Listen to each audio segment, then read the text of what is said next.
And this symposium, as you know, and is quite obvious, has been rescheduled from April 2020 and is now going to proceed via Zoom. My name, to those of you who don't know me, is Helle Porsdam, and I'm a professor of law and humanities at the University of Copenhagen, Denmark, where I also hold a UNESCO Chair in cultural rights. So we were supposed to have met in Cambridge in the UK on April 1 and 2nd, but then Corona got in the way. Our symposium was supposed to take place at CRASSH, which is the Center for Research in the Arts, Social Sciences and Humanities, University of Cambridge. We had all looked forward to going and to meeting each other in person, but sadly, that was not to be. So we're doing this symposium in collaboration with Dr. Inanna Hamati-Ataya, who heads gloknos, which is the Center for Global Knowledge Studies. And this is a center that is situated at and affiliated with CRASSH. So gloknos is a multidisciplinary research center and intellectual community that is concerned with the constitution, diffusion, exchange, and use of human knowledges throughout history. I proudly sit on its advisory board and would like to take this opportunity to thank Dr. Hamati-Ataya for the opportunity to work with her and with Sam Peel at gloknos. Our symposium, as you know, concerns the right to science and the 2017 UNESCO recommendation on science and scientific researchers. And now, what is the right to science? Well, the thing is that we all have a human right to enjoy the benefits of scientific progress. This is the one that we abbreviate to the right to science. It has this particular human right has its origins in Article 27 of the United Nations 1948 Universal Declaration of Human Rights, which was adopted in the wake of World War II. The article recognizes everyone's right, and I quote now from the Universal Declaration, everyone's right to share in scientific advancement and its benefits, unquote. In 1966, the UN turned these commitments into binding obligations under international law with two international treaties called covenants. One of them is on civil and political rights, and the other one is on economic, social, and cultural rights, and that's the one we're primarily interested in here. Article 15 of this Covenant on Economic, Social, and Cultural Rights repeats the contents of Article 27 of the Universal Declaration by saying that everyone has, and I quote again from the Covenant, everyone has a right to enjoy the benefits of scientific progress and its applications. That is, a right to enjoy the benefits of scientific progress and its applications. The implication is that just as governments are expected to respect the rights to, say, freedom of speech and due process, so they also have to adopt measures to respect and ensure the right to science. The existence of this right is, of course, important for researchers, but it's also important for society.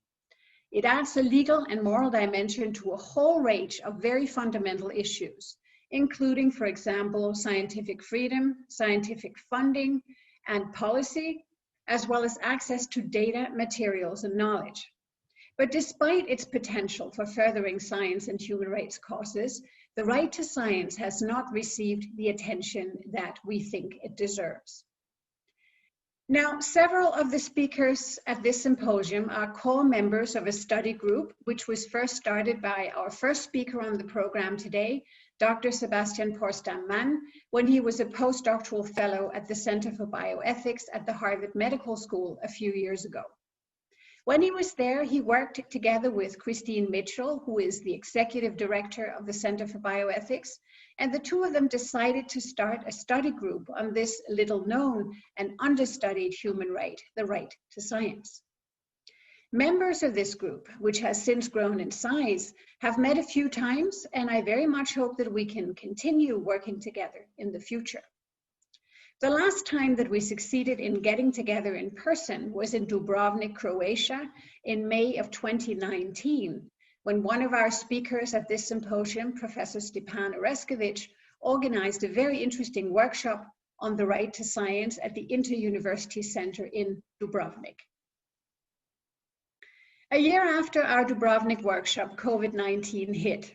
And one of the clear messages to emerge around the world during the COVID-19 crisis is exactly how important it is to understand the ways in which science can assist society, but just as crucially, I think, also how society can engage with and can shape science. The human right to science is key to all this, and it has never been more important. Even before the COVID-19 health crisis, it was evident that people around the world increasingly rely on science and technology in almost every sphere of their lives, from the development of medicines and the treatment of diseases to transportation, agriculture, and the facilitation of global communication. This is reflected in the United Nations 2030 Agenda with its 17 Sustainable Development Goals, which emphasize the importance of science and technology for sustainable development. But at the same time, the value of science has been under attack, with some people raising alarm at the emergence of fake news and post-truth societies. Dual use and unintended, because often unforeseen, consequences of emerging technologies are also perceived to be a serious risk. Dual use refers to scientific research, especially in the life sciences, that can be used both in a beneficent way, but also has the potential to cause harm. You can think of biological research that has a legitimate scientific purpose, but where the results can be misused to pose a biological threat to public health or national security, or indeed both of them. Now, the important role played by science and technology and the potential for dual use makes it imperative that we assess scientific research and its products not only on their scientific merits, but also on their human rights merits. That's the background for this workshop. Okay, so what are the words of the first part of Article 15 of the International Covenant on Economic, Social, and Cultural Rights? The wording being the right to enjoy the benefits of scientific progress and its applications. What indeed do those words refer to? Roughly speaking, 4 different things. First of all, they refer to the material results of scientific research, medicines, vaccinations, and technological instruments. Secondly, they refer to the scientific knowledge and information that derives from scientific activity. Thirdly, the role of science informing critical and responsible citizens who are able to participate fully in a democratic society. That role is also referred to. And fourthly, the meaning of the first part of Article 15 also refers to evidence-based decision-making processes in a democratic society. So the coronavirus pandemic has provided a clear illustration of how the benefits of science do not merely relate to getting a vaccination or to having access to the best treatment available. They also absolutely concern people's access to the knowledge that they need in order to participate in a responsible manner in democratic dialogue. Article 15 of the Covenant, this important article when it comes to the right to science, also has 3 other parts. The second part asks states to develop and disseminate science. There will be no right to science without the dissemination of science. The third part asks states to respect the freedom of scientific research. And then the final 4th part requires states parties to recognize the benefits of international contacts and cooperation in the scientific fields. So that is the necessity for openness internationally in science. Our speakers today and tomorrow are going to reflect in various ways on these different parts of Article 15 and on how they relate to the 2017 UNESCO recommendation on science and scientific researchers. This recommendation supersedes and updates the 1974 UNESCO recommendation on the status of scientific researchers, as it was called.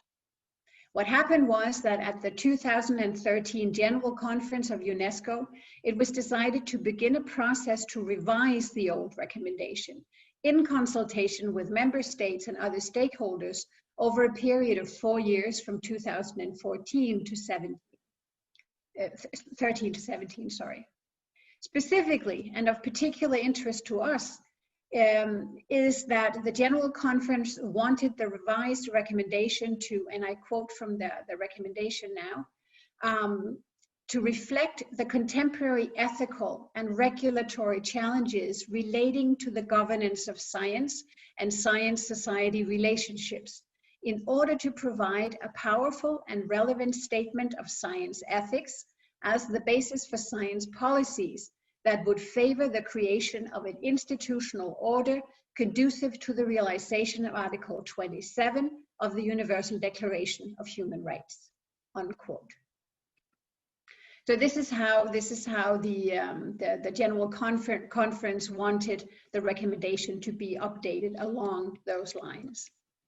The recommendation was adopted in November 2017, and it recognizes in its preamble the significant value of science as a common good, and that's very important. It also promotes a fair and appropriate status of scientific researchers and calls for adequate national science, technology, and innovation policies and policies to ensure that societies use knowledge from all scientific fields in a responsible manner. The implementation of the recommendation in member states is monitored by the UNESCO governing bodies.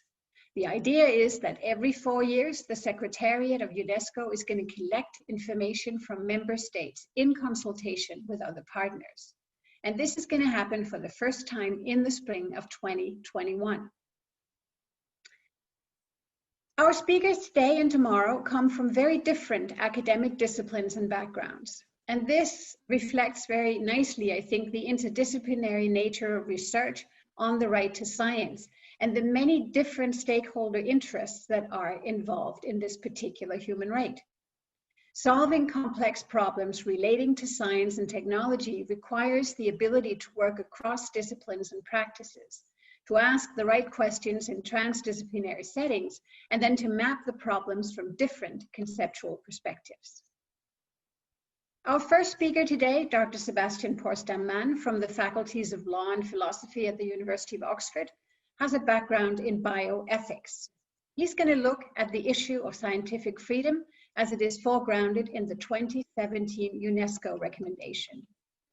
Then our second speaker, Yvonne Donders, is a professor of international human rights and cultural diversity at the University of Amsterdam. And she will tell us about the 2017 recommendation as a part of international law, how it relates to international human rights law. And finally, our third speaker today is John Norton, an emeritus professor of the Public Understanding of Technology at the Open University, and also a director of the Press Fellowship Program at Wolfson College, University of Cambridge. And he's going to share with us what it is like to be a public intellectual focusing on science and technology in the British media. So in various ways, these three talks reflect on and relate to the second, third, and fourth part of Article 15 of the International Covenant of Economic, Social, and Cultural Rights. Those are the parts that require states parties to develop and disseminate science, to respect the freedom of scientific research, and also to recognize the international nature of scientific research.